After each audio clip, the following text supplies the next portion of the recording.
first started my junior career St Mary's under 18s, and in those days I decided that I thought I might have wanted to have a game at Geelong, so I walked over to Geelong under 19s, which those days you could. There was no drafts, you could just walk in off the street.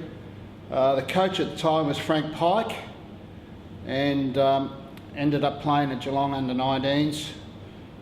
Played about half a dozen games and quite quickly promoted to the Geelong reserves.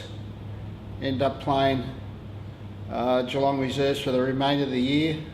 The following year I made the Geelong list and ended up playing reserves for the remainder of that year, and was a part of the 1975 reserve grade premiership side under Gary Hamer. And we only had a 40th reunion about this time last year. So that was good to catch up with all the old blokes. After 1975, one of the selectors come up to me and said I was too short to stay at Geelong, so I ended up going over to Wynyard in the Northwest Tasmanian Football League, was as a fly-in, fly-out footballer, and had about 10 games over there. And after the 1976 season, decided to come back to Geelong and didn't know where I was going to play football, so I did the same thing again. I just walked into Geelong West Football Club, started training. In those days, we weren't too keen on playing Sunday football. That was a big stigma, but as you know, today it's part and parcel of the game.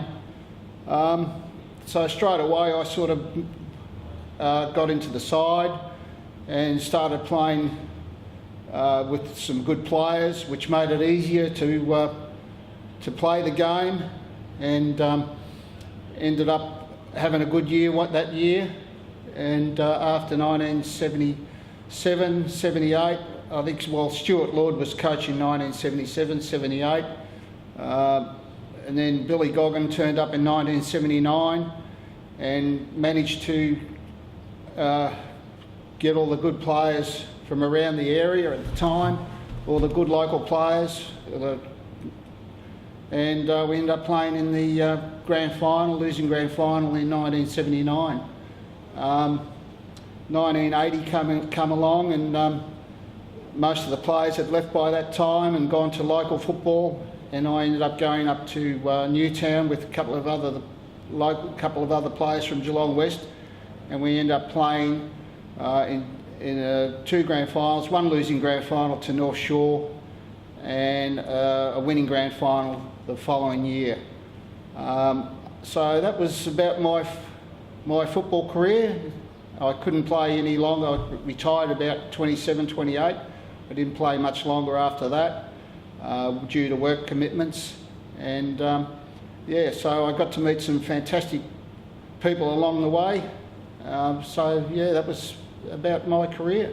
My best position was, well, I played in a lot of positions: wing, on the ball, rover, half-forward flank, sometimes in the ruck. But the back pocket was my favourite position, but they never gave me, they never played me too much in the back pocket. But when I got in the back pocket, I sort of loved it, because it was a real challenge to stop my opponent getting a kick. But then they moved me up the ground. So I virtually played as a utility type player on the ball. I wasn't a very good kick, so I'll admit that. But yeah, so it was mainly my back pocket was my favourite position. But it didn't matter where I played as long as I got a game. Yeah, 1977 was probably for Geelong West was probably my best year. I had a real good year that year. It made it easier with teammates around me, like the Wolves and the Ivans and the Gilmores, and the list goes on. Yeah, so ended up having a very good year that year, but it was due to mainly the teamwork the players and the skill of the players that made it a lot easier for me. Opposition players that we used to play against was the likes of Terry Don't from Coburg. He always played well against us.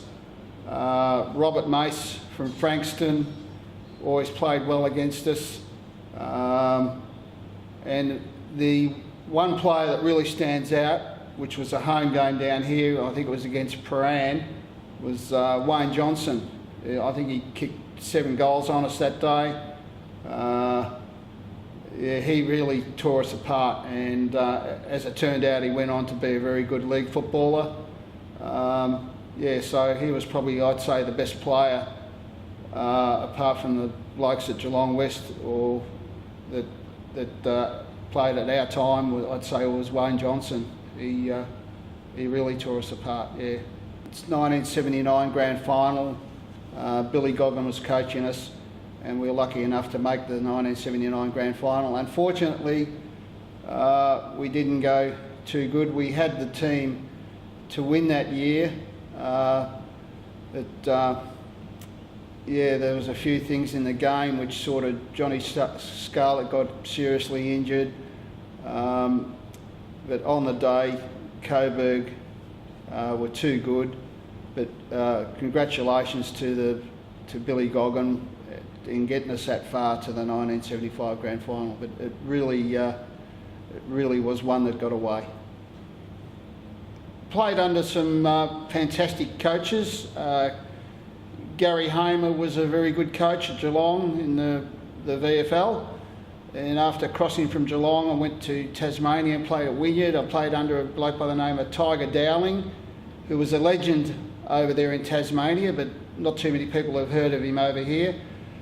Then after walking into Geelong West, Stuart Lord was our coach, and Coach Stuart to me was a very good motivator, so I didn't mind playing under Stuart Lord. And after Stuart Lord, Billy came along, and Billy was a fantastic coach, as we all know. And then after Billy, I ended up playing under Warwick Yates for about half a dozen games, and that's when the club sort of split up and we all went our own way, and most of the players, a lot of them played local football in the GFL. And up at Newtown, I played under Kevin Higgins, who was a legend in the VFL, or the AFL as it is today. And Kevin was a very good coach, coached us to 2 grand finals up at Newtown, one losing grand final against North Shore, who are a very good side. And then we won the grand final under Kevin Higgins against St Peters in, I think it was 1981, 1982. So there's the history of the coaches, and I still run into them every now and again. I've run into Gary Hamer a few times, Billy I run into every now and again. Yeah, so they were the coaches over my career, and it was fantastic to be playing under, or have played under, all those coaches. My time being here at Geelong West, I got to meet a lot of good blokes. That was the best part of the whole time being here. The camaraderie was second to none. The best players in my time, without a doubt, would have been Tony Gilmore. I'd say Tony Gilmore, Stephen Wolfe, Joe Radojevic, without a doubt, those 3 players. Well, Tony played league football until he done his knee. Joe Radojevic, I don't think, wanted to play league football. Wolfie could have played league football. He'd been offered a couple of invitations to other league clubs. But the best part about Geelong West was definitely the people I met over the years. And if I had to change a thing, I wouldn't change anything. So that was, yeah, thanks for the opportunity for being here today. And yeah, thank you. You've given your heart to get here and your soul to get it right. You can take 'em boots and all, but it's sure gonna take a fight. When you spend all week getting to your peak, you're gonna have your say. You bet. On Sunday, it's the VFA. It's Sunday, you're gonna make your play for the VFA. Today you're gonna fly. It's Sunday for the VFA. It's Sunday.